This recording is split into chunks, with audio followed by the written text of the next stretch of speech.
Kayak buku telepon zaman dulu. Setiap hari kelihatannya ada program studi baru diciptakan di muka bumi ini. Artinya kan pilihannya akan bertambah terus. Ya, betul. Si anak itu sudah dikasih aset oleh Tuhan, atau manusia itu sudah dikasih aset Tuhan. Tugas dia mengkonversi dari aset menjadi capital. Dan saya belajar banyak loh dari anak-anak ini, sampai hari ini, sampai menit ini, detik ini. Contohnya begini, kalau Isyan dan Rara berkarya, ketika kalian nanti suatu hari punya anak, adalah pelajaran penting pertama sebagai orang tua adalah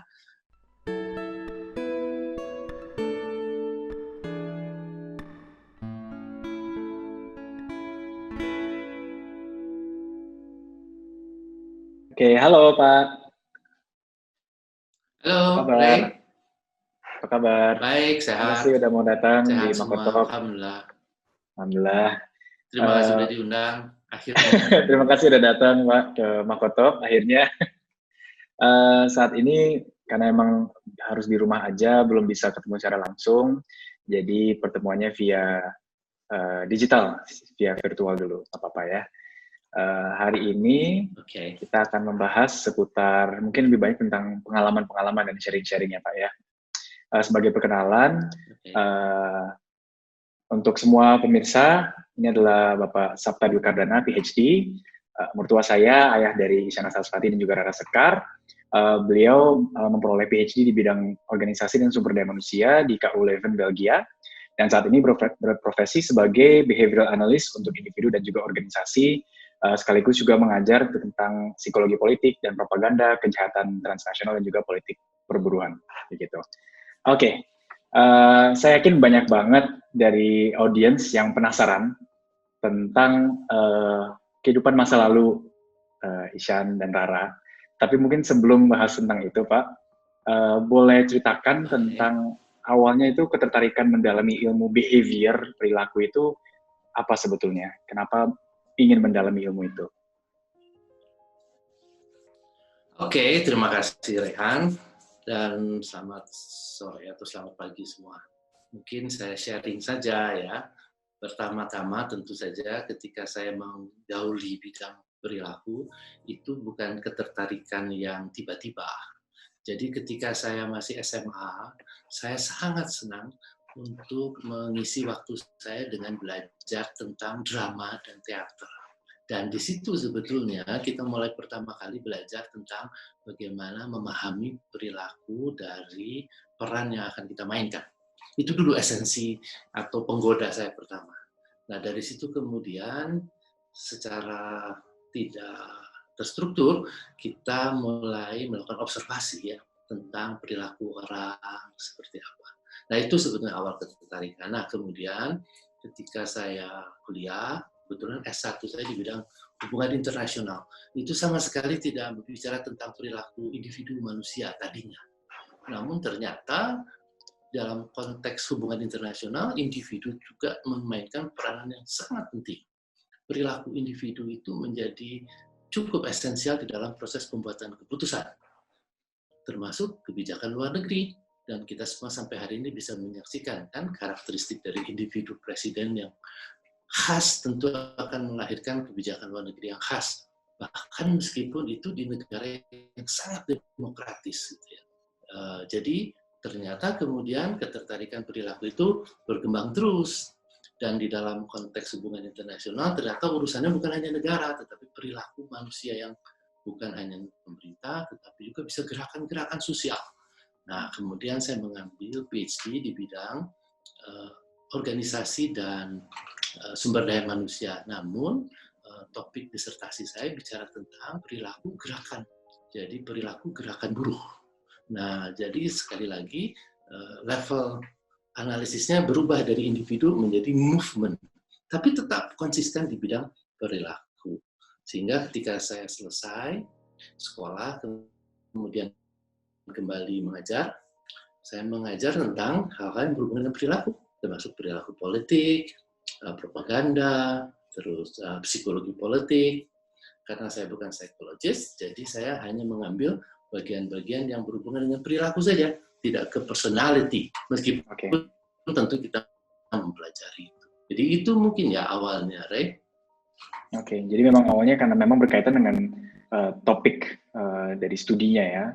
karena memang itu berkaitan dengan perilaku saat bicara dengan. Oke. Tapi kalau untuk saat ini Bapak emang mendalami juga tentang perilaku atau bicara soal personality ya. Misalkan kita bicara seputar DSC atau MBTI, itu bagaimana awalnya Pak? Bisa Oh ya masuk ya. ke dunia Nah itu? jadi begini, ketika saya lanjutkan jadi ceritanya. Ketika saya mempelajari tentang perilaku di dalam perjalanannya, kemudian kita harus mendalami juga tentang aspek-aspek personality. Namun kita terbentur dari disiplin ilmunya, kan kita bukan disiplin ilmu psikologi. Jadi ketika kita masuk ke dalam unsur-unsur kepribadian itu kan membutuhkan membutuhkan otoritas tertentu ya. Nah, kemudian saya mengambil instrumen-instrumen yang bisa menggali perilaku tetapi yang tidak membutuhkan otoritas keilmuan seperti psikolog gitu ya. Nah, antara lain adalah DSC, MBTI, grafologi, itu adalah instrumen-instrumen yang bisa dipelajari oleh non-psikologis. Dan karena itu, ketika saya mendalami itu, saya memperhatikan ternyata ada manfaat yang luar biasa, bukan hanya untuk kepentingan akademis, bukan hanya untuk kepentingan penelitian-penelitian yang sifatnya besar, tapi ternyata bisa dimanfaatkan untuk kepentingan dan kebutuhan praktis. Antara lain adalah kebutuhan praktis di lingkungan yang paling kecil kita, yaitu keluarga. Sekali kita mempelajari tentang behavior, maka suka atau tidak suka, kita akan mempelajari orang kan, dan orang yang paling penting di dalam hidup kita adalah keluarga. Nah, ketika anak-anak kecil, Isyana dan Rara kecil itu, dan pada waktu itu mereka bersama saya ketika sedang kuliah di Belgia, itu tentu saja secara otomatis terobservasi. Kita setiap hari bertemu, berinteraksi, dan kemudian tugas pertama seorang sosiologis ya, itu adalah observasi. Maka sambil kuliah, sambil belajar, sambil menyusun disertasi, kebetulan juga saya mengajar di sana ya, sebagai asisten, itu melakukan observasi tentang perkembangan si anak-anak itu. Dan ilmu-ilmu yang saya pelajari sekaligus juga saya manfaatkan untuk menginterpretasi, memberi makna. Ini tuh perilaku-perilaku seperti ini sebaiknya diarahkan kemana ya, dan apa konsekuensinya ketika kita tidak mengembangkan potensi-potensi dia, dan seterusnya.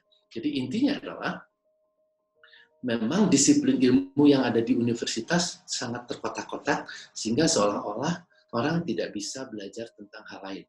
Namun sebetulnya, kalau kita mempelajari tentang manusia, itu otomatis ya kita harus mempelajari aspek-aspek perilaku dia, kepribadian dia, bagaimana dia berinteraksi dengan orang. Dan itu sebetulnya bukan hanya punya manfaat akademis sekali lagi, tapi juga menjadi manfaat yang bisa digunakan di rumah. Ya. Dan itulah kemudian saya gunakan untuk anak-anak saya. Nah, kembali ke DSC dan MBTI tadi ya DSC dan MBTI atau grafologi itu adalah alat-alat psikometrik ya, sebenarnya alat-alat ukur psikologi, tapi yang dibebaskan. Hanya tentu orang yang menggunakan harus certified ya dengan penggunaan instrumen itu. Jadi saya mengikuti course untuk sertifikasi instrumen tersebut. Bukan sama sekali otodidak tentu ya.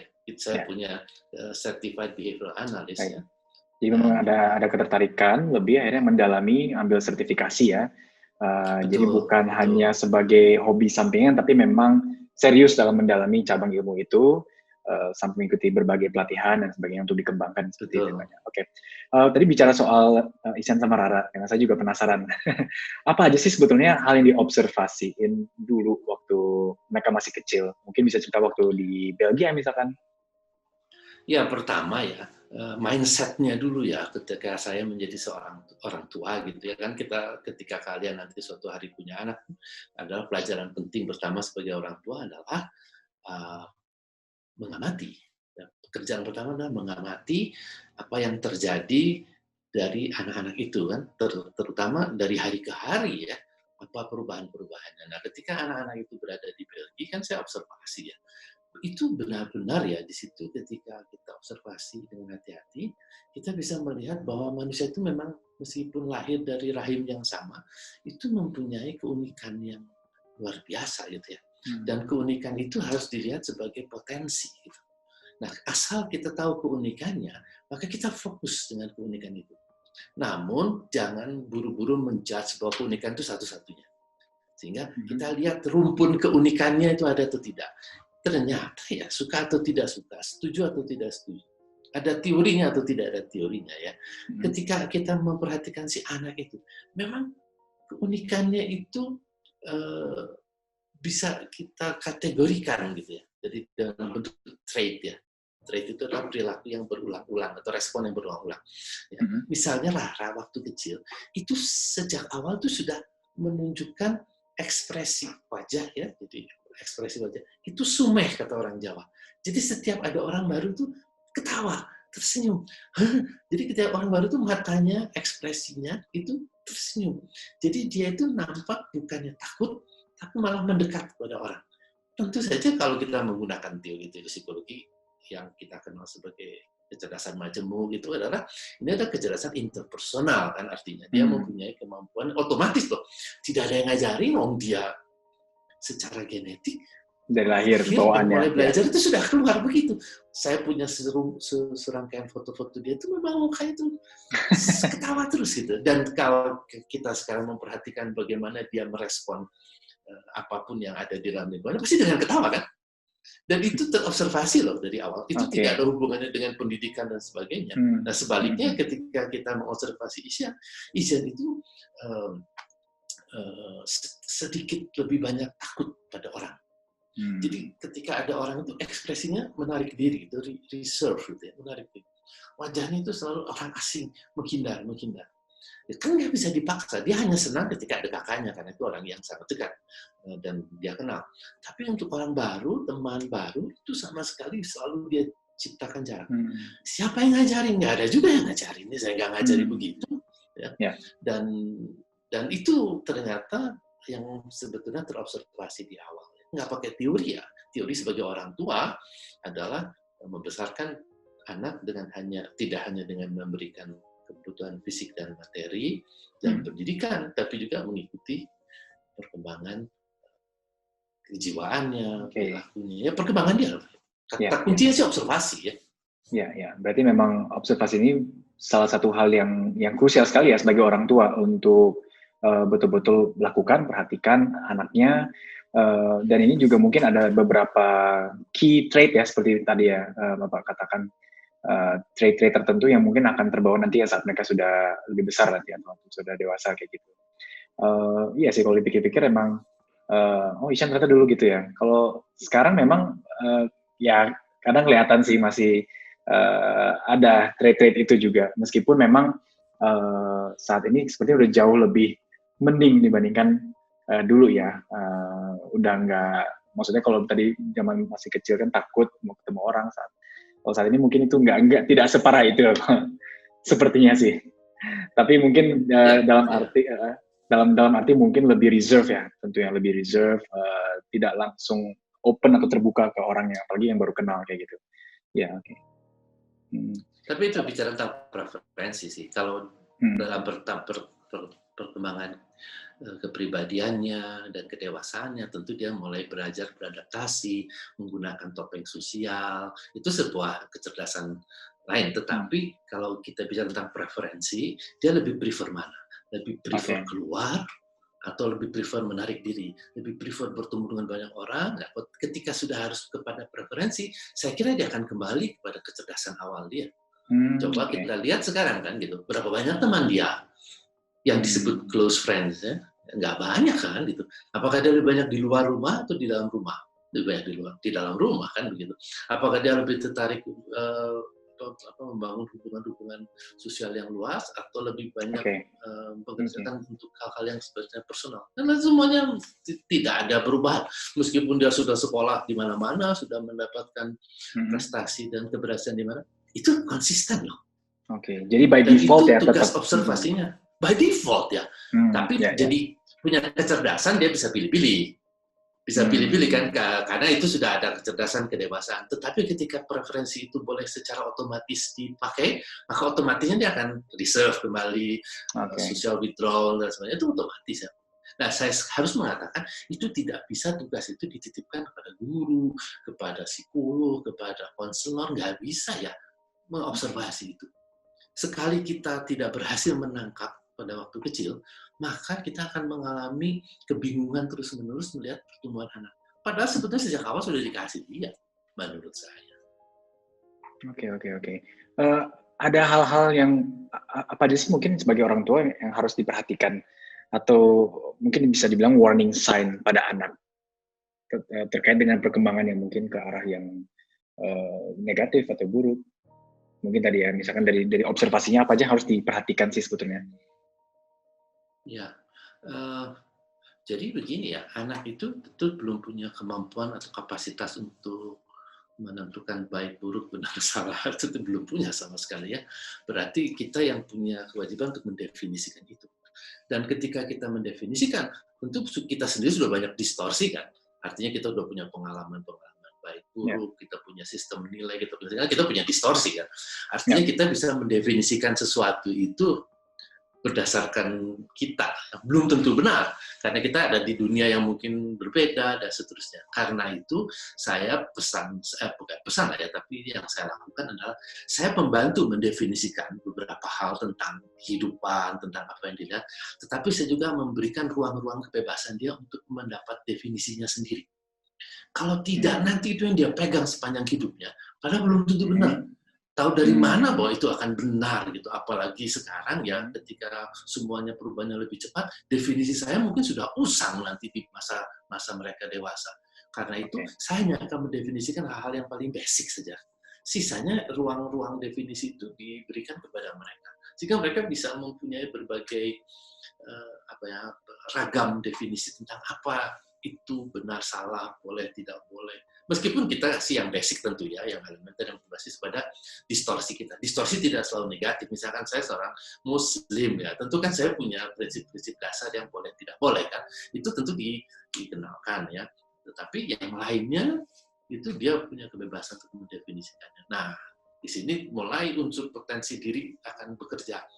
Yang outward looking akan banyak definisinya, kaya definisinya. Yang inward looking ya akan berbeda.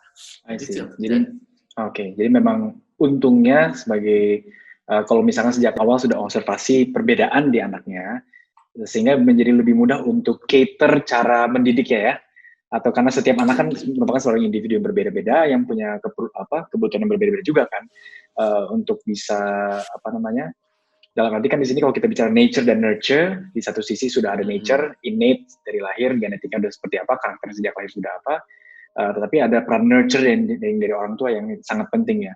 Dan di sini mungkin nggak bisa disamaratakan seperti itu, tetapi melihat kembali kepada masing-masing anaknya ya, kayak gitu ya mungkin Pak ya, untuk bisa membantu mereka develop si prinsip-prinsipnya tadi kayak gitu ya. Mungkin saya harus kasih kata kunci sederhana, karena saya memang inginnya semua hal jangan dibikin kompleks gitu ya. Jadi sebetulnya kalau untuk orang tua seperti kami dulu, berpikirnya bahwa anak itu pasti titipan Tuhan, itu pasti sudah dilengkapi ya, built-in dengan potensi-potensi. Nah, potensi-potensi itu kan harus ditemukan. Karena potensi itu nggak langsung dibisikkan, ini anakmu potensinya itu nggak. Tapi kan ada pekerjaan manusia itu untuk menemukan potensinya. Sambil menemukan potensinya, kemudian menciptakan ruang-ruang di mana potensi itu bisa tumbuh. Harusnya begitu kan? Kalau dalam bahasa ekonominya, si anak itu sudah dikasih aset oleh Tuhan, atau manusia itu sudah dikasih aset Tuhan. Tugas dia mengkonversi dari aset menjadi capital. Dari aset jadi modal. Nah, baru kemudian dia bekerja dan mengarungi kehidupannya. Nah, jangan lupa, dia harus mengkonversi asetnya menjadi kapital. Ini kata kunci lain gitu ya. Nah, jangan sibuk kita mencari aset di luar diri anak itu untuk mengkonversi menjadi kapital. Kebayang nggak? Itu aset bukan punya dia, kemudian dia dipaksa untuk mengkonversi menjadi modal dia. Kan lelah sekali hidupnya.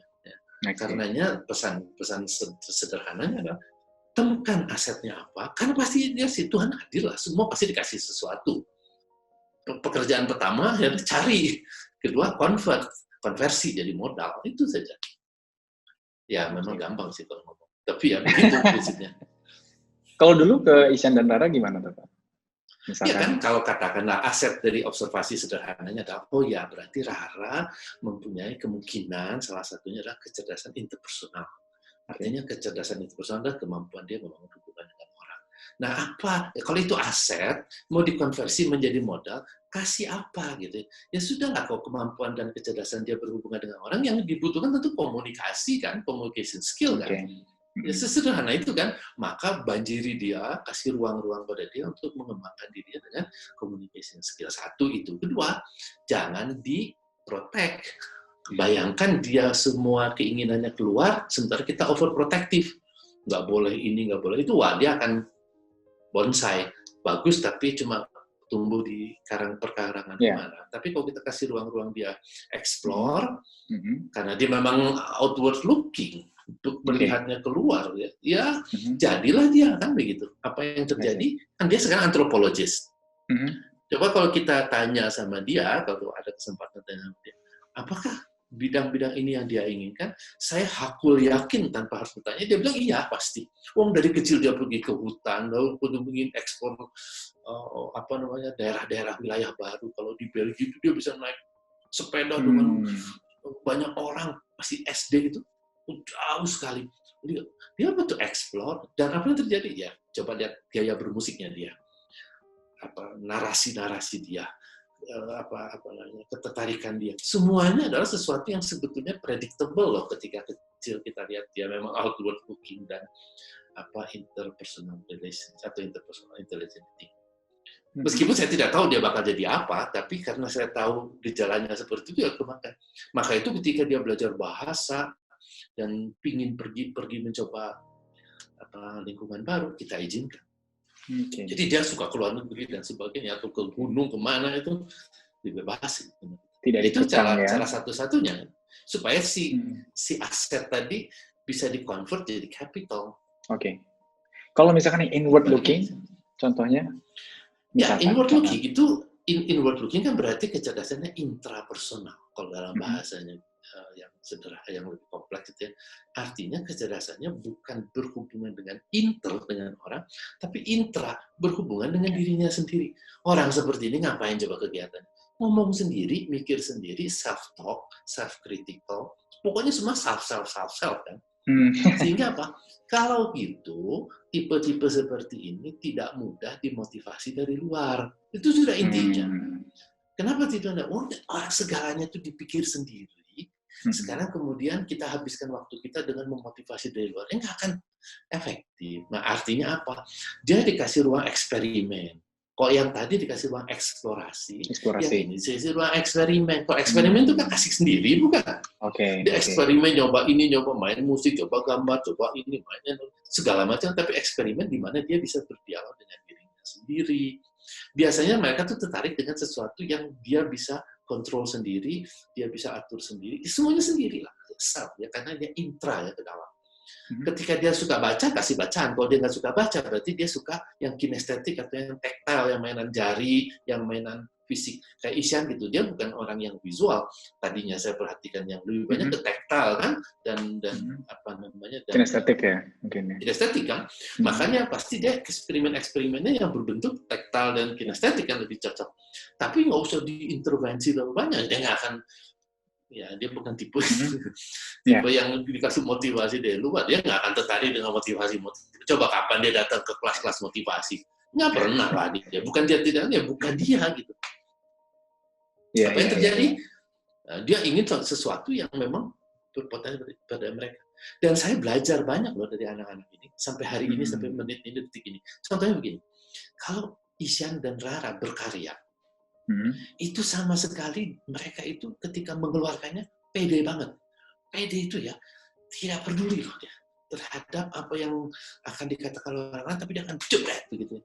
Kalau tipe yang sangat akademis gitu menurut saya, mau mengeluarkan sesuatu itu sibuk riset dulu kan, ini udah ada belum ya, ini takut ini sama dengan kita, terlalu banyak pemikiran-pemikiran, pertimbangan-pertimbangan dan perbandingan yang membuat itu tidak jadi.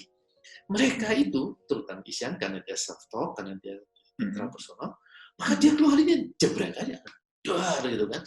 Dan dia yakin betul apa yang dia buat adalah buatan dia, mau dialog dengan diri sendiri, pede aja kan gitu. Nah, ini yang lebihnya dia dibandingkan dengan banyak kasus-kasus di mana anak intrapersonal nggak pede. Nah, kalau nggak pede mental, blok udah. udah nggak bisa ngomong, semuanya dipikir sendiri, tapi pikiran-pikirannya semua menghambat dia untuk bergerak, ya mental block. Nah, ini yang sebetulnya harus dibantu. Menjadi salah satu problem. Oke, jadi memang masing-masing punya kecenderungan antara dia mungkin interpersonal atau intrapersonal, tetapi bisa ada beberapa kondisi seperti mental block tadi yang menghambat dia untuk bisa melakukan si eksplorasi atau si eksperimentasinya itu ya, untuk menemukan passion. Oke. Kalau misalkan boleh cerita tentang misalkan Ishan dulu, itu awalnya dia bisa mulai sampai mendalami piano itu gimana ya prosesnya Pak? Apakah sempat diarahkan misalkan oleh ibu juga? Ya, ini kan pertanyaan, ya pertanyaannya kan sering sekali disampaikan ke Ishan sendiri dalam setiap interview dia ya, atau dalam wawancara-wawancara dia.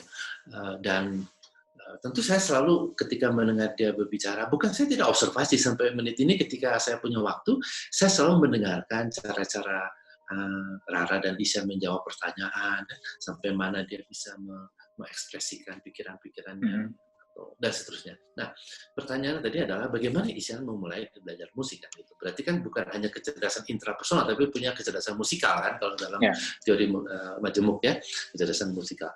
Tapi siapa yang tahu dia punya kecerdasan musikal? No, kita kan tidak tahu kan anak ini akan jadi apa di masa depan. Tentu tugasnya adalah memberikan ruang sebanyak-banyaknya di mana dia bisa eksplor itu dulu. Baik yang intrapersonal maupun yang interpersonal. Dua-duanya. Yang inter pasti pinginnya keluar rumah terus. Udah pasti itu. Pinginnya keluar rumah terus. Ada aja semua, nggak berhenti itu. Dan kita tahu itu, dan kita harus fasilitasi itu dengan cara dengan cara yang tetap aman, tapi jangan dihambat. Ya. Yang intrapersonal itu pasti nggak mau keluar rumah kan. Nggak mau keluar rumah, dia nggak mau ketemu teman, nggak mau keluar rumah. Berarti kan apa yang ada di rumah kan, salah satu yang ada di rumah adalah TV, ya. Tapi kan TV di sana kan juga terbatas ya, kan bahasa Belanda, bahasa Prancis dan seterusnya, dan ada jam-jam anak lah ya. Dan mereka sangat senang nonton MTV tentu ya pada waktu itu. Dan setiap kali nonton MTV itu dia bisa hafal lagu-lagunya zaman itu, waktu itu masih zamannya Spice Girl ya, seperti itu. Backstreet Boys, Boyzone. Backstreet Boys ya. Aku siapa? Aku sama Mel C, aku ini berdua tuh senang sekali. Mereka sangat tergila-gila sama pop Brits ya, pop ya itu ya, sangat luar biasa, sangat hafal, dan mereka tuh selalu mengidentifikasi diri seperti itu. Tapi itu kan juga belum tentu menunjukkan dia, ya semua anak mungkin tertarik lah ya, karena secara visual kan warna-warni dan lucu gitu ya. Nah, tetapi bedanya karena kebetulan ibunya juga sekolah di konservatori musik, ibunya itu kan punya alat musik dong di rumah, dan selalu pulang ngerjain pekerjaan, bikin komposisi, bikin PR. Nah, anak ini kan dua-duanya tentu apalagi ya kalau kita lagi sekolah kan bukan orang yang cukup punya kebebasan finansial ya, maka ya itu lagi kan kegiatan ya, artinya dia kemudian ingin tahu apa ini alat musik digenjreng-genjreng gitu. Nah, dua-duanya sebetulnya punya kecerdasan musikal, dua-duanya punya kecerdasan musikal. Artinya ketika mereka berkenalan, bersentuhan dengan alat musik itu, mereka ketika utak-atiknya itu nggak bosen gitu. Kan ciri-ciri orang yang punya ketertarikan itu ketika dia mencoba sesuatu itu dia explore more gitu ya. Jadi tidak berhenti cuman bikin dereng pergi gitu kan, berarti dia tertarik. Nah, ini explore more gitu ya. Jadi sebetulnya selain hanya karena nonton Spice Girl, tapi mereka ketika ada instrumen musik ya explore more. Nah, ibunya ngajak ke sekolah konservatori gitu ya, lihat musik. Bahkan Rara juga mulai disekolahkan musik waktu itu. Ya, noten leren namanya, membaca not gitu ya pada waktu itu. Jadi mereka semua mendapat kesempatan yang sama, apa yang mereka tertarik di lingkungan rumah. Tapi karena cuma adanya alat musik, sepeda, TV, cuma ada itu. Mainan-mainan juga terbatas lah ya pada waktu itu kan. Jadi ya itulah yang diutak-atik. Nah, Isyan lebih banyak di situ dan senang nyoret-nyoret ya. Bikin tulisan-tulisan itu senang sekali ya. Dan sebetulnya kalau itu dilanjutkan kaligrafi. Kalau dilanjutkan kaligrafi, kalau dilanjutkan, tapi saya tidak melanjutkannya. Nah, jadi di situ mulainya. Saya pikir dia eksplorasinya nampak di situ. Tapi ketika pulang ke Indonesia, semua anak harus belajar musik karena ibunya guru musik. Nah, kebetulan kita berada di lingkungan yang cukup beruntung ya. Di lingkungan kita itu di Indonesia itu teman-teman musisi klasik, guru-guru klasik itu ada di sekitar kita semua ya, Iswargia, Hafid, dan banyak lah orang-orang yang hebat-hebat itu, teman-teman ya, teman-teman main dan teman SMA, itu Ihsan setengah dari waktu hidupnya adalah musik ya. Jadi setengahnya sekolah, setengahnya lagi musik ya. Kalau orang lain kan setengahnya sekolah, setengahnya bimbel. Kalau dia nggak setengahnya sekolah, setengahnya musik. Jadi bareng terus gitu. Dia ikut HBRSM, semua jenis ujian dia lalui. Rara juga. Tapi Rara tentu saja ada distraksi ya, ke kegiatan-kegiatan yang lebih interpersonal, berorganisasi, bikin ini, bikin Ihsan ya terus saja karena dia intrapersonal kan, ya dia di situ terus ya, memang dia tidak butuh orang lain kan, dia butuh. Nah di situ ternyata kita lihat memang musikal, bukan nyanyi ya, musikal. Musik ya, musik. Nah di situ kemudian karena kebetulan ibunya guru musik dan mereka kemudian belajarkan musik, belajar gambar juga loh, saya panggil dosen seni rupa ya, Kang Aten yang ngajarin mereka menggambar. Semua dicoba, kita nggak tahu dia bakal jadi musisi atau jadi ahli gambar. Opsinya ada semua ya. Oke. Ada semua lah, kasih semua lah ya, kita kasih semua. Tapi mana nanti yang mereka akan lebih betah kan? Nah, gambar nggak terlalu betah. Bahkan kita kursuskan Corel Draw masalah. Siapa tahu mereka tertarik di bidang gambar-gambar. Ya, saya panggil dulu untuk belajar Corel masalah. Pokoknya suruh belajar semua lah ya. Karena itu pikiran saya adalah eksplorasi. Waktunya eksplorasi.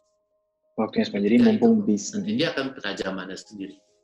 Oke, jadi memang secara otomatis nanti seorang anak ini dia akan menemukan lah kira-kira yang paling cocok untuk dianya, yang paling dia senang, passionnya di mana itu yang nanti baru orang tua bisa bantu dorong ya, atau arahkan mungkin mengikuti ke lomba-lomba dan sebagainya kayak gitu. Oke, menarik banget ya. Berarti di sini kan kita tahu banyak banget orang tua yang meleskan anaknya berbagai macam pelajaran dan musik dan apa-apa, jadi jadwalnya padat banget ya dari pagi sampai sore. Sebenarnya kalau misalnya tren yang seperti ini tuh, kalau tanggapan Bapak gimana? Apakah masih oke sebetulnya? Idealnya sudah pada saat usia SMP itu kita sudah mulai kenal anak kita ya, setelah observasi itu dia punya kecerdasan atau potensi-potensi dasarnya tuh ada mana aja yang menonjol, tidak hanya satu mungkin ya. Nah, jadi lebih fokus ke situ akhirnya ya. Tapi tidak bisa nyoba semua. Seperti kalau untuk menangkap ikan pukat harimau, semua dicoba secara bebas, ya basket, ya musik, ya gambar, ya hitungan, coding. Anak itu jadi lelah sekali ya. Menurut saya itu juga terlalu arbitrary, terlalu berantakan itu. Agak lebih sedikit fokus ya. Jadi mana yang kira-kira sesuai dengan potensi-potensi dasarnya. Kalau saya seperti itu. Nah, seringkali orang tua tidak punya waktu untuk observasi atau banyak yang bilang pada segini, aduh tahu gitu, tapi anaknya udah sudah gini, gimana? Udah SMA kelas 1 gitu ya, apa boleh buat, itu barulah melakukan psikotes. Minta bantuan. Nah, itu berarti termasuk DISC ya Pak ya? Termasuk DSC, MBTI atau yang lain. MBTI, oke. Kalau untuk DSC sendiri mungkin tentang apa sih? Mungkin yang audiens yang belum tahu ya, yang baru nggak familiar dengan istilah DSC. Ya. Sebenarnya DSC itu meskipun disebutnya sebagai personality test ya, namun dia sebetulnya melakukan tesnya tentang behavior. Jadi begini prinsipnya. Ini Profesor Marston yang menciptakan alat ini. Dia mengatakan bahwa manusia itu sebetulnya mempunyai beberapa perilaku yang akan dia tampilkan dalam hubungannya dengan lingkungan. Jadi perilaku itu berbeda dengan kepribadian. Kepribadian itu adalah segala sesuatu yang kita miliki secara utuh, campuran antara faktor genetik, faktor bagaimana kita dibesarkan, sistem nilai, dan lain-lain itu membentuk kita utuh seperti sekarang ini. Namun si kepribadian itu kan tidak muncul semuanya sekaligus. Dia hanya akan merespon lingkungan dengan bagian-bagian yang tertentu. Nah, yang paling sering muncul itu adalah bagaimana si anak, kalau ini bicara anak, itu merespon lingkungan sekolah. Nah, kepribadian dia gimana sih merespon lingkungan sekolah? Nah, maka dia akan memunculkan pola-pola tertentu untuk merespon lingkungan sekolah. Kemudian ketika dia di bawah tekanan, stres gitu ya, stres. Perilaku seperti apa sih yang secara konsisten dia munculkan? Itu nanti ditangkap oleh DSC. Dan yang ketiga, ketika dia berdialog dengan dirinya sendiri. Nah, yang menjadi persoalan adalah, kalau ini saya sering kali bilang sama orang tua ya, tapi memang tidak terlalu menyenangkan kalau saya sampaikan, tapi saya harus sampaikan. Jadi ternyata budaya di Indonesia itu, termasuk saya ya, yang menjadi bagian dari pelaku budaya itu adalah, dari kecil si anak sampai SMA, kelas 1 atau kelas 2, itu 95% waktunya habis untuk merespons permintaan dari luar dirinya. Bangun, ya, sholat, ya, udah makan belum, ya, berangkat sekolah, ya, nanti sampai sekolah gurunya, mana PR-nya? Jadi dia sibuk merespons permintaan dari luar diri. Saya tidak mengatakan permintaan yang baik atau buruk, tapi sibuk kegiatannya adalah merespon permintaan dari luar diri. Ketika dia punya slot waktu kosong, dia isi dengan sesuatu yang sifatnya misalnya adalah game. Itu juga permintaan dari luar, kan ada pengaruh dari tren, pengaruh dari sosial media, pengaruh dari propaganda, kampanye bisnis dan sebagainya, dia mainin. Akhirnya dia merespon juga kan, ada level baru, dia merespon sesuatu. Jadi hampir sampai SMA kelas 1, kelas 2, itu waktunya habis untuk merespon permintaan dari luar diri. Terus ketika sudah kelas 2, orang tuanya bilang gini, nah kamu sebentar lagi kelas 3, sekarang kamu waktunya menentukan kamu mau kuliah di mana. Tiba-tiba dia disuruh jadi diri sendiri. Jadi diri sendiri di waktu di mana dia tidak sama sekali terlatih untuk itu. Disinilah yang menjadi persoalan. Secara nasional jadi persoalan. Jadi si anak memilih berdasarkan rekomendasi orang tua, rekomendasi guru, tren, mana yang paling rame, atau sesuatu yang menjadi idola dia, atau teman-teman, dia banyak. Akhirnya pilihan-pilihan itu bukan basis daripada potensi yang tadi saya cerita, tapi berbasis kepada sesaat itu. Dan sepanjang perjalanan hidupnya, dia tidak pernah berkenalan dengan dirinya.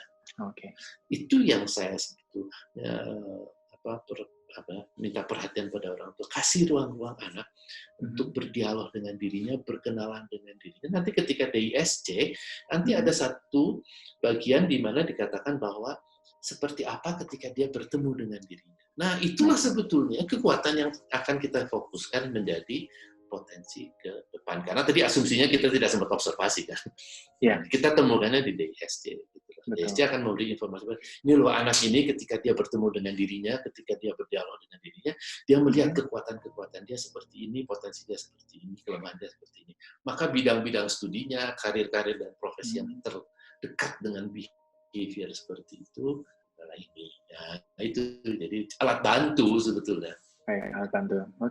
Kalau misalnya saya ikut kelas DISC yang kemarin-kemarin sebelum pandemi ini masih sering gitu kan sebagian besar kayaknya anak SMA ya, beberapa anak SMP juga, tapi sebagian besar anak SMA yang harus menentukan kuliahnya apa gitu. Tapi ya itu berarti masuk ke tadi yang barusan Bapak bilang, 90% justru di saat-saat terakhir baru harus menentukan, padahal mereka tidak mengenali dirinya ya. Padahal itu bisa dimulai sejak awal, sejak dini, sehingga bisa dikembangkan lebih awal kan si bakatnya. Gitu. Betul. Dan nggak perlu alat tes. Dan nggak perlu alat tes juga kita, ya. Observasi orang tua ya.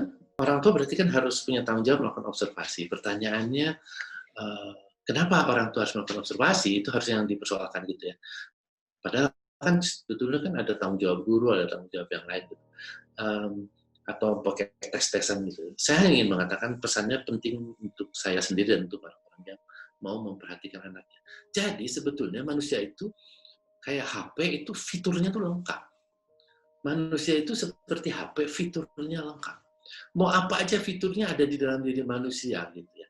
Manusia itu sendiri sudah dikasih fitur lengkap, super lengkap ya. Kalau kita mempelajari kalau dari Makoto kan bicara tentang kemampuan otak lah, manusia bisa menyembuhkan dan seterusnya. Itu kan sebetulnya fiturnya super ekstrim lengkap Tuhan ciptakan. Cuman kayak kita juga beli HP dengan fitur lengkap, dipakai apa enggak kan gitu. Fiturnya banyak yang nggak dipakai. Nah, itu sebabnya gitu. Kenapa kemudian kita mencari orang untuk bantu dong anak saya begini. Kita nggak mau pakai aja gitu. Coba psikotes, coba ini di terapi. Nah, sebetulnya ada semua di situ. Nah, kalau orang tua mau mengambil peran dan tanggung jawab sebagai orang tua, harusnya dia ya harus belajar parenting skill itu. Oke. Ya, Jadi dia bukan jadi menggunakan fitur semua ada, dia tuh tes-tesan juga sebenarnya. Ya, oke. Saya. Berarti tidak hanya tes aja ya. Jadi anggapannya orang tua kan banyak, nih tes anak bakatnya apa, kuliahnya di mana, bukan hanya itu aja, tetapi orang tua juga perlu belajar cara untuk mengenali anak lebih baik lagi gitu kan Pak sebetulnya. Itu esensinya mungkin ya. Dan memilih sekolah itu adalah semacam sebuah kewajiban ya. Dan kalau kita berbasis kepada pilihannya, berarti buku menu yang dibuka, itu buku menu sekolah itu tebalnya udah segini. Kayak buku telepon zaman dulu. Setiap hari kelihatannya ada program studi baru diciptakan di muka bumi ini. Artinya kan pilihannya akan bertambah terus. Ya, betul. Nah, kalau kita bekerja dengan itu, waduh stres banget tuh. Harusnya bekerja dengan saya ini apa? Oh ikan, oh berarti saya baca buku menu yang ikan kan gitu aja ya. Apa saja sih ikan di bidang cocoknya. Nah, nggak sempat berkenalan tentang dirinya, tapi langsung dikasih buku menu. Dan itu yang terjadi kan. Ini sekolahnya di sini, sekolah di situ. Ya mengerikan lah gitu ya. Ya saya sendiri juga sebagai konselor anak-anak itu juga nggak bisa. Om, saya pastinya kuliah di mana? Nah, tunggu dulu, kamu tuh apa kan gitu ya? Kamu tuh apa? Setelah kita tahu kamu apa, mari kita buka buku menu. Jangan buru-buru buka buku menu. Nah, orang tua karena mungkin tidak punya waktu untuk memahami tentang anaknya, jadi buru-buru ingin buka buku menu. Ciri-ciri orang yang buka buku menu ini apa? Kalau mengirimkan anaknya psikotes, dia nggak mau baca kecuali baca anaknya cocok sekolah di mana. Cuma itu dia nggak mau baca. Masuk halaman terakhir. Dia nggak mau baca. Halaman terakhir kan? Apa gitu? Dia nggak mau kenal anaknya itu ikan, kerbau, kucing. Dia pokoknya begitu buku menunya. Ya buku menu kan bisa berubah setiap hari. Ya, itu sih. Dan cukup banyak sih, cukup sering sih sebetulnya kayaknya banyak yang super orang tua yang gitu. Kalau yang saya kemarin, oke. Mungkin ada saran lain Pak kira-kira untuk orang tua ya, atau untuk kepada siapapun kira-kira untuk membantu mereka mengenali dirinya atau mengenali anaknya lebih baik lagi seperti itu. Atau ya selain tadi ya pesan penting saya adalah observasi dulu yang penting itu. Ada tanggung jawab besar dari orang tua untuk mengobservasi. Bisa jadi kita sebagai orang tua bukan orang yang bagus berkomunikasi. Bisa jadi ya. Artinya tidak bagus ngomong teratur kepada anaknya. Tapi jangan kemudian membuang kewajiban mengobservasi. Ya. Observasi dan selalu mencatat, ya, baik itu secara formal atau di dalam pikirannya, anak ini seperti apa. Bahwa kemudian mengkomunikasinya bisa melewat banyak saluran ya. Bisa banyak saluran ya, bisa dititipkan ke saluran ibunya, bisa dititipkan ke saluran kakeknya, tetapi hasil observasi dan fokus terlalu pada kelemahan kita, sehingga kita nggak bergerak gitu ya. Kalau kita fokus pada kelemahan kita, habis umur kita hanya untuk mengubah-ubah kelemahan. Gunakan kekuatan kita, siasati kelemahan. Jadi jangan sibuk kita utak-atik kelemahan, habis waktunya ya. Bisa nggak bisa komunikasi tadi ya, itu pertama. Jadi pertama itu. Kedua, kita harus yakini betul bahwa manusia itu lengkap fiturnya. Tugas kita sebagai orang tua membantu anak mengkonversi aset mereka, jangan idle, tapi aset mereka jadi kapital. Nah, tugas manusia itu mengubah asetnya yang sudah dikasih oleh Tuhan menjadi modal. Yang sering terjadi adalah tidak tahu asetnya, sehingga idle. Kamu punya tanah, punya aset, punya apa? Tanah 2 hektar ya. Di mana ada di kampung, diapain? Nggak diapa-apain. Terus bisnismu apa? Oh, bisnis saya adalah taxi driver. Kan nggak matching. Jadi dia tidak mengkonversi aset menjadi kapital, malah sibuk mengambil sesuatu. Kenapa ambil taxi driver? Karena Gojek itu atau Drive ini apa? Gogoan itu kan menghasilkan uang banyak dan cepat misalnya. Tapi asetnya nggak dipakai. Ya, itu kalau sisi ekonomi. Ya. Jadi yang kedua adalah itu ya tugasnya. Yang ketiga, dan ini juga merupakan esensi dalam cara kita pada anak. Anak itu unik gitu ya, dan unik itu artinya istimewa.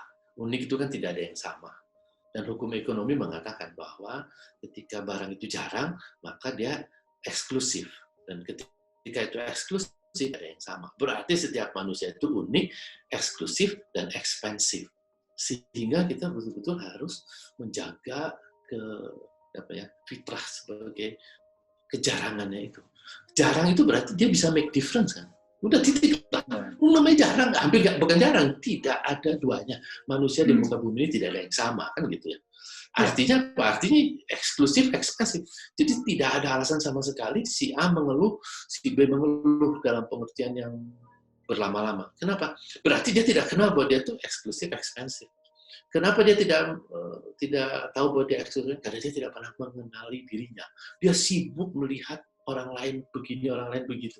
Ya nggak akan mungkin lah dia menjadi Bill Gates gitu.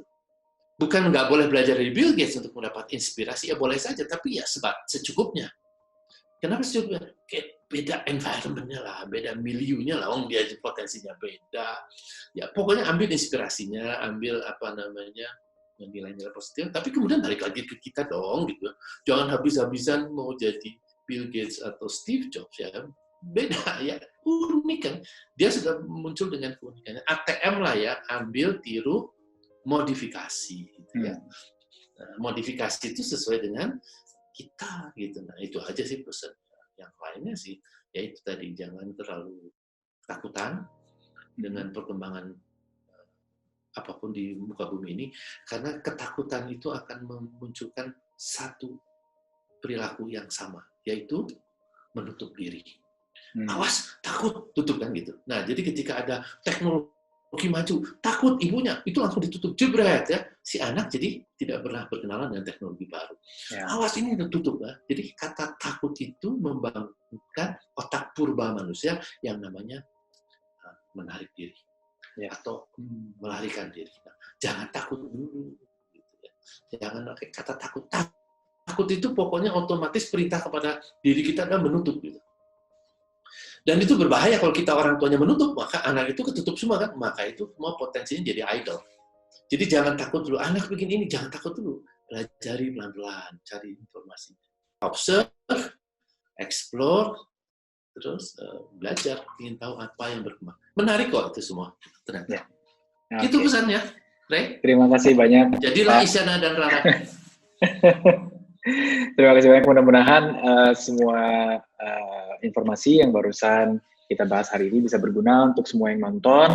Tetap semangat semuanya, dimanapun berada, dan tetap optimis, tetap percaya diri, dan mudah-mudahan ya kita bisa jadi versi yang terbaik dari diri kita sendiri. Terima kasih sekali lagi Pak sudah mau hadir di Makotalk akhirnya. Sehat-sehat terus, nanti mudah-mudahan kita bisa segera ketemu lagi sama-sama in person. Oke, terima kasih ya Pak ya. Sampai ketemu lagi. Oke, bye. Sampai ketemu. Bye.